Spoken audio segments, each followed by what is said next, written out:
Good afternoon, everybody. It's to welcome you to the Environment and Licensing Committee hearing this afternoon. First of all, can I ask if there are any apologies for absence or substitutions? I know there's one over there. Yeah, I'm Councillor Bestrick. I'm substituting for Councillor Pickering. Thank you. Item 2, I'd like a mover and a seconder to approve as a correct record the minutes of the meeting held on 18th April 2023. Wilkinson and... Yeah, you've got a note of that.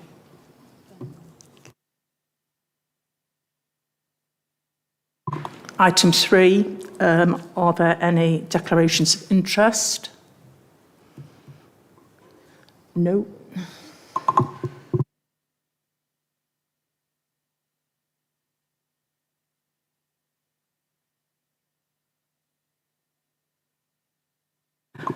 Apologies, I've made a mistake already. We revert to item 2, which was proposed and seconded, but it needs to be voted upon. Show of hands, please.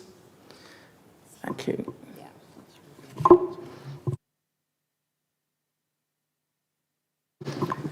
I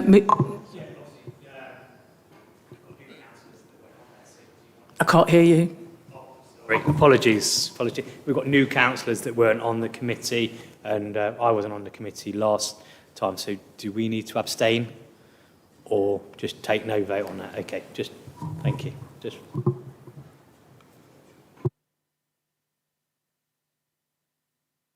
Moving on then to item 4, Brendan Cox, the Scientific Officer, will be presenting the report. Hello everybody. Just to give you a précis of the report, the Environment Act in 2021 has inserted some new powers into the Clean Air Act. One of those is the ability for officers to serve a financial penalty notice for the contravention of a smoke control area, so that's smoke from a domestic chimney in a smoke control area. The fine range is between £175 and £300. The reporters asked if we could use those powers and set the penalties at £175 for the first offence, and then for persistent offenders increase that fine to £300. Would there be any questions about the report? Councillor Wilkinson. Thank you, Chair. It's not a question, so it's just an observation, really. I note that smoke complaints from other sources, bonfires, etc., don't appear in it because legislation doesn't cover them, and they are covered elsewhere. I just think that's a bit disappointing because it would have been a nice way of linking them all together. But I appreciate that's not within the council's remit to enforce that. But I think it would have been helpful. If I can come in there, officers agree with you. I think that's quite right. I think there's a few things. The smoke control areas were put in a number of years ago, and the borough has changed dramatically, particularly so over the last few years. So that's going to be a piece of work that we're going to look at moving forward to expand that. It would have been better if it would have been all-encompassing, but it isn't, so we have to work with what we've got. On the positive side, it does give us quite a unique tool to be able to deal with offences where we've got them by fixed penalty notice, or be a civil power, it's not a criminal power.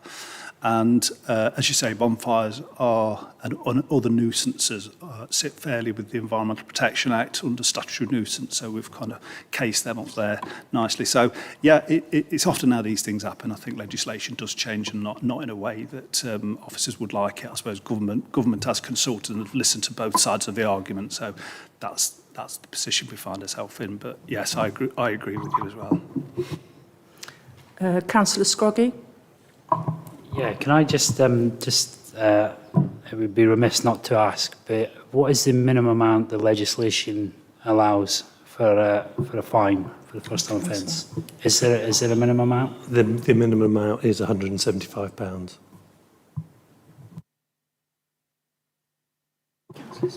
Councillor Smith? Thank you, Chair. Just got a number of concerns, and when I speak, they may actually come across as questions that may need answering. Talk about the financial implications. It's not that clear about the cost of running this scheme, such as sending out warning letters, issuing of fines, and officers' time. There is mention about this coming from existing staff resources. I'm sure many of our staff will say that they don't have spare capacity anyway. They're overstretched. There's no mention of whether this fine income or the revenue from the fines is going to be ring-fenced, for instance.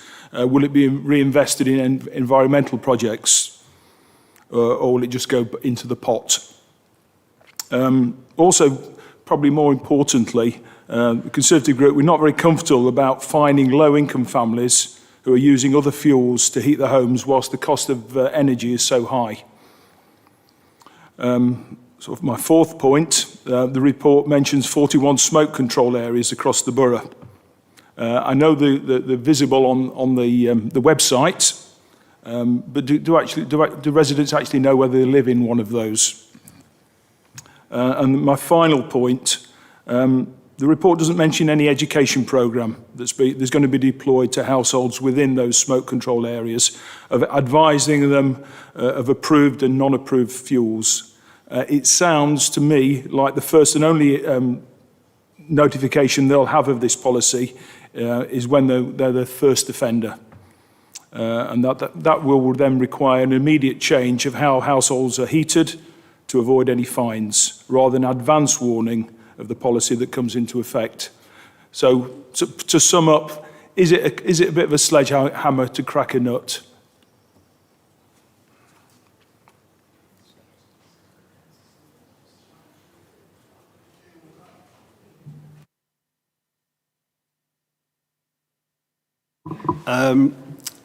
We do already get complaints about smoke in smokeless smoke control areas. So if anything, this is going to give us a simpler tool to be able to deal with it. I don't think we've prosecuted anybody at all in the near future. So the current model is to offer advice. It's a very technical piece of legislation in relation to getting the points to prove for a conviction. I think the legal team would be critical of the environmental health team for taking prosecutions of this. So a lot of it is really done by education. I don't think people will have to change the fuel. It may be the way that they deal with the fuel. So it may be that approved appliances aren't used as opposed to appliances which should be manufactured and installed in a particular way.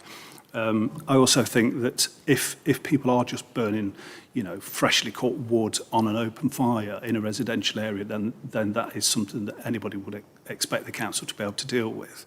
With regards to the money, I'm not sure about whether it's ring-fenced or not, to be fair. It is a civil fine where it's paid.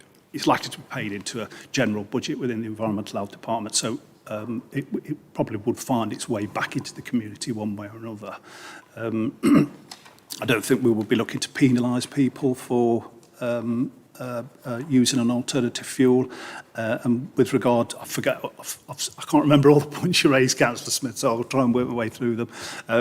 But yes, we will be publicising it. This is the first point. Once we do get it through, it is likely that we'll put something on the website.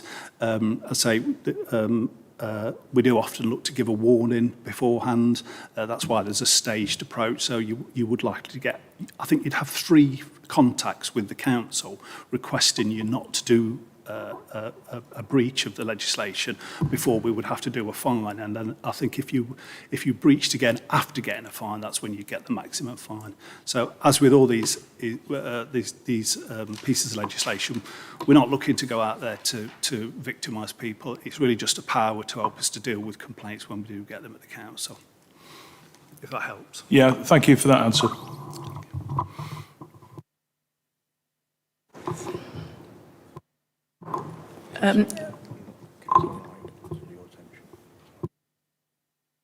Councillor Nayak. Thank you for that, Chair. I just want to sort of say that I think the Clean Air Act is a very, very important act that we need to take account of. I was born in Arnold in 1955. I absolutely remember the smog that existed in this borough at that time, so much so that we couldn't even go up to school because you couldn't see more than an inch in front of your hands. That smoke that goes into the atmosphere, burnt from the fuels that aren't allowed, creates asthma, creates bronchitis, and I think it's been so long now that people have known that they've got to use smokers. There isn't really a reason why people shouldn't be using it, and I think the fine for people who are ignoring this law is reasonable, and I know we'll give people warnings first to give them opportunity to change their behaviour before we fine. Thank you. Thank you, Councillor Nayak. Councillor Boyd-Elliott. Yeah, thank you. Just reading through the report, there's no mention. Where I live, Calverton, if people are, because people don't get coal delivered anymore, they go and well, they don't in Calverton as they used to. They go to the petrol station. The petrol station in the village, they've got smokeless fuel and other sacks of fuel. Have we had any communication as a council? Have we been out, spoken with them? So the local businesses, they could advertise the fact that Gedling Borough Council, this is what we're doing, and that as people, that point of sale, they're getting educated at that time. Thank you. That is something that we will start to look at. The sale of fuel is dealt with by trading standards under a different piece of legislation. So that is something we actually, coincidentally, we actually have a webinar with DEFRA tomorrow where they are going to outline how officers should be dealing with many bits of this legislation towards smoke control, and the sale of fuel is one of those things. So trading standards and environmental health officers should be attending that seminar. So it is something that we need to deal with, and yes is the answer. Yeah, we should be in communication. Yeah, so thank you for that. So all I'm asking, it's a bit like our food places. We have Gedling Borough Council inspected this place. We could just have, this is what you could be liable for burning this fuel. I know I've got a big hopper outside the petrol station, blue fuel and red fuel, smokeless, none. Yeah, there's just that bit that you could be liable for a fine of £175 if you spend £2 less type thing, you know.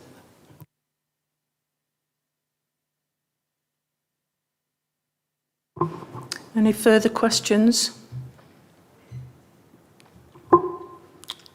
Councillor Smith. Can I, though, just reiterate what was said earlier? You were saying it's not necessarily the fuel that's the issue, it's the appliance that it's been burnt in on.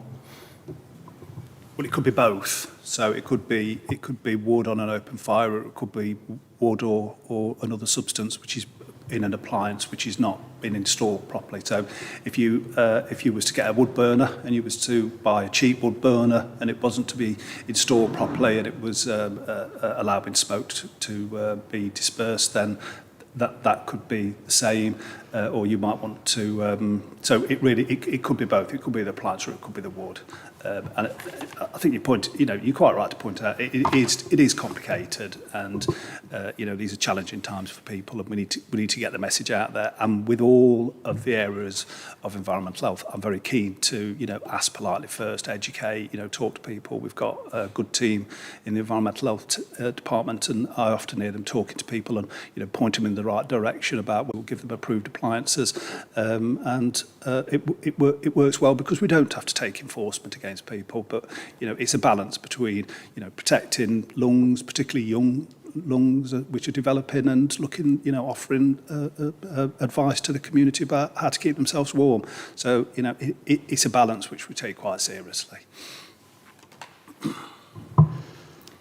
Councillor Gibbons. Yeah, just for my education, prior to this report, so say for an annual report, how many cases have you brought to enforcement? Because I'm looking at it, you expect to bring into £500 to £1,000 in revenue for proposed fines going forward. That indicates to me that very low level of enforcement you're envisaging. Thank you.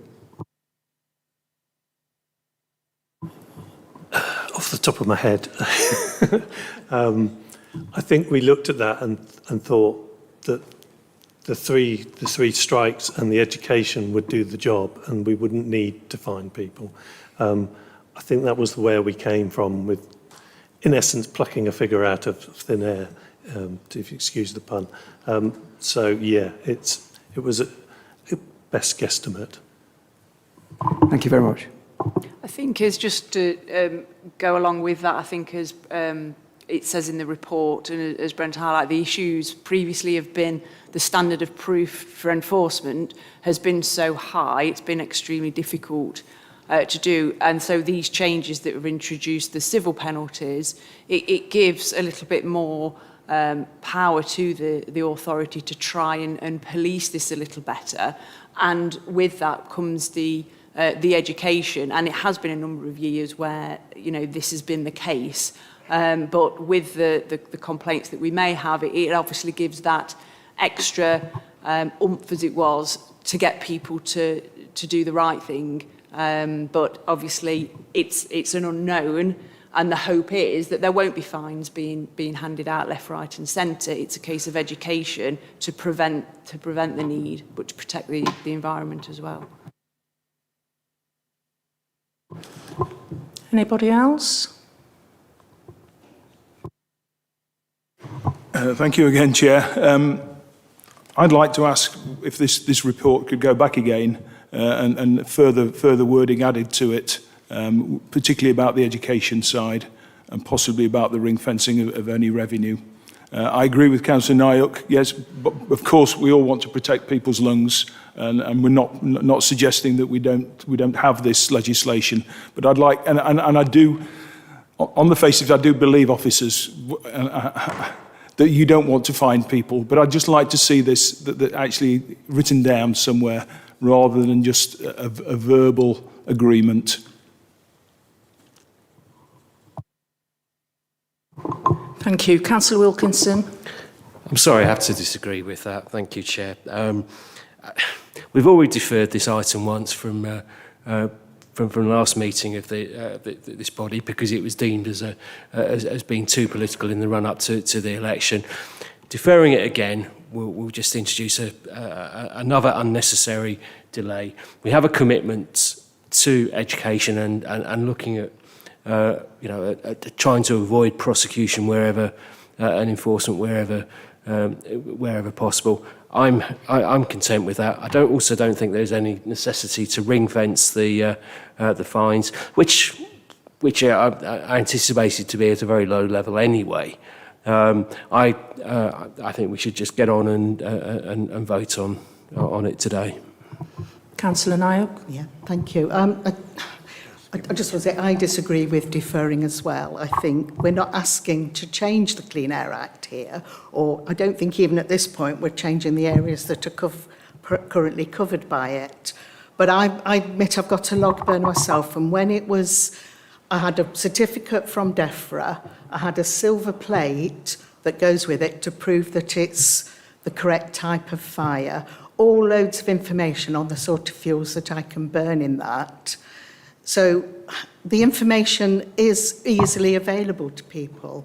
Smokeless fuel is readily available all over the borough. You can buy it from B&M.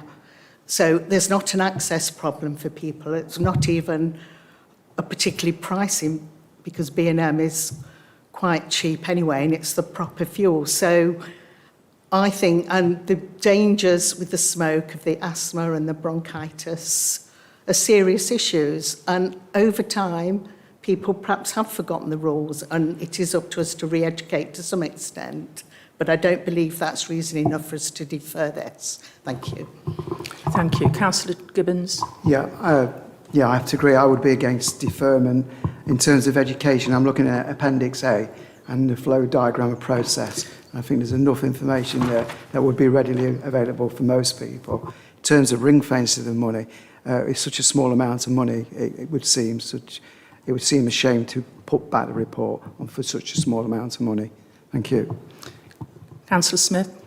Thank you. Just to come back on Councillor Wilkinson's comments, I don't actually believe this should have been in the papers for the last meeting anyway. We were in a period of purdah. I don't think it should ever have been there, so therefore it should never have been. It wouldn't have been necessary to withdraw it.